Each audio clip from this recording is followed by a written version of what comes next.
Welcome to Global Connections. I'm Jean and my co-presenter for today is Billy. Together we will advise you on choosing your flight school. Thank you, Jean. Hi folks. Yes, learning to fly can be one of life's most rewarding adventures.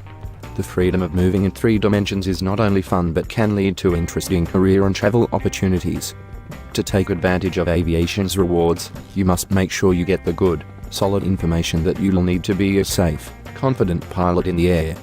One of the most important steps in that process is finding the right flight school. We will provide information for anyone interested in learning to fly and for selecting the training organization that will meet the individual's specific needs. Without any aviation experience on which to base your decision, selecting a good school can be a formidable task.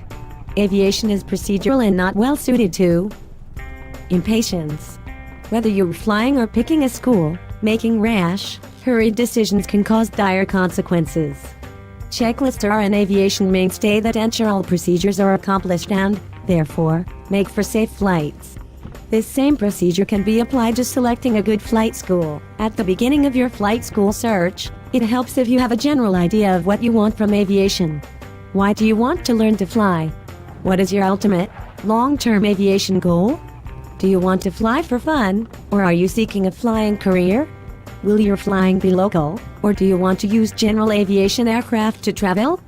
Do you want to own an airplane or will you rent? These are questions you should answer before you start considering flight schools. And you should consider whether you'll train full-time or part-time. That can make a big difference in your school selection. Flight schools come in 2 flavors, Part 61 and Part 141, which refer to the parts of the federal aviation regulations under which they operate. The most common and least important distinction between them is the minimum flight time required for the private certificate, 40 hours under Part 61 and 35 hours under Part 141. Considering that the national average for earning a private certificate is 60 to 75 hours, how long you'll take will depend on your ability and flying frequency. This difference isn't important for initial training. It does make a difference to commercial pilot applicants. Part 61 requires 250 hours, and Part 141 requires 190. Yes, Billy, what differentiates the two is structure and accountability. Part 141 schools are periodically audited by the Federal Aviation Administration and must have detailed, approved course outlines and meet student performance rates. Part 61 schools don't have the same paperwork and accountability requirements. Learning under Part 61 rules can often give students the flexibility to rearrange lesson content and sequence to meet their needs, which can be of benefit to part-time students. Many Part 141 schools also train students under Part 61 rules. Which type of school is best for you depends on your needs, available time, and other factors, such as veterans benefit eligibility. Only Part 141 schools can qualify for veterans reimbursed training and location. When it comes to the Federal Aviation Flight Test, which is the same for all, it doesn't matter where you learn to fly, only how well, including your understanding of aviation academic material. Although flight schools fall into 2 basic categories, Part 61 or Part 141, there is a third category that bears serious consideration by prospective pilots, particularly those planning a professional piloting career. Nationally accredited training institutions.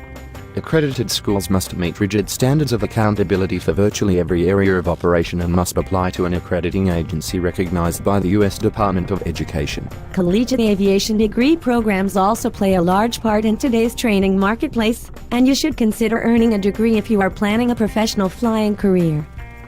Plus in seeking a degree is that in many cases you are eligible for financial aid and scholarships that will assist you, not only in your academic endeavors, but in flight training as well. Once you've given some thought to what you want, start putting together a list of possible flight schools.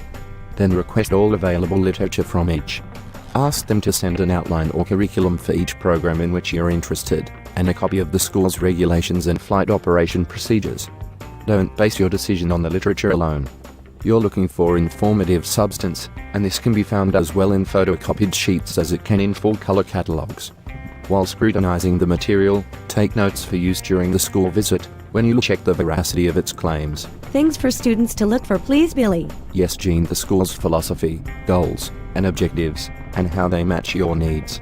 Are there such benefits as housing, financial aid, and additional training, such as aerobatics, that will broaden your experience?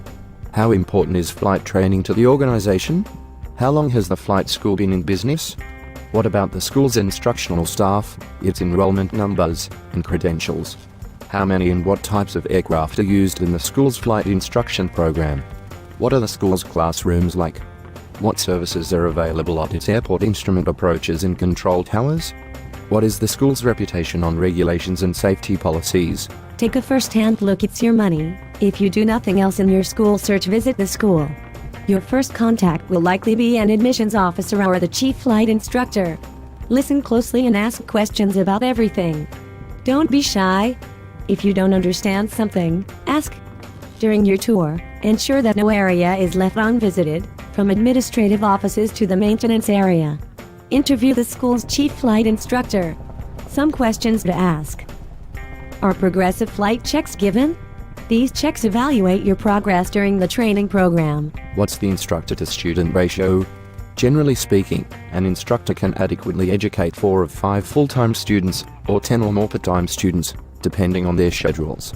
Who schedules lessons, and how is it done? What are the insurance requirements of the school, and how do its liability and collision policies work? Will you be responsible for a deductible, and how much is that deductible in the event of a loss? What is your coverage as a student? Who keeps your records? This is important because poor documentation can cause you to repeat training. What happens when weather or maintenance problems cancel a lesson? Who is responsible for rescheduling lessons and reporting maintenance problems? After the official tour, get away by yourself and talk to other students in training. Ask them to rate the training's quality and explain what problems they've had, if any, and how they were dealt with. Other important information resources can be the local Federal Aviation Flight Standards District Office, the Better Business Bureau, and the Chamber of Commerce. They may offer important insights on such topics as a school's safety record and business practices. Don't forget such applicable sources as the Aircraft Owners and Pilots Association, National Air Transportation Association, Accrediting Commission of Career Schools and Colleges of Technology, if so accredited, and the Immigration and Naturalization Service, if you are an international student. That's it for now, folks. For further information, please visit our website at flygc.info. Yes, at Global Connections, where aviation matters. Thank you. And remember federal regulations, Billy. 8 hours between throttle and bottle. Yeah. Whatever.